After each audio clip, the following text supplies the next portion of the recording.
आपल्याला एक quadratic equation दिलेलं आहे जे आहे kx ब्रॅकेट x - 2 + 6 = 0.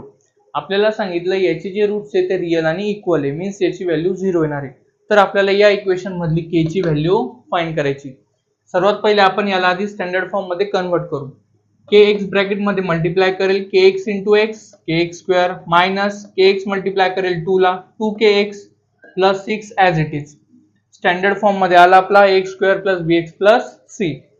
a ची व्हॅल्यू आली आपली k, b ची व्हॅल्यू आली -2k, c ची व्हॅल्यू आली आपली 6. आफ्टर दॅट स्टँडर्ड फॉर्म वरून नंतर आपण त्याला कन्वर्ट करतो नेचर ऑफ रूट्स मध्ये. त्याच्यासाठी आपण फॉर्म्युला यूज करा b² - 4ac. b ची व्हॅल्यू आहे -2k² - 4 as it is. a ची व्हॅल्यू आली k, c as it is 6.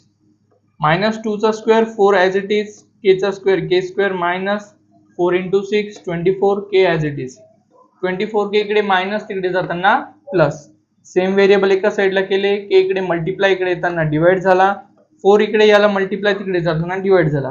k get cancel, इथे उरला सिंगल k आणि 4 6 24. k ची व्हॅल्यू आली आपली 6. थँक्यू.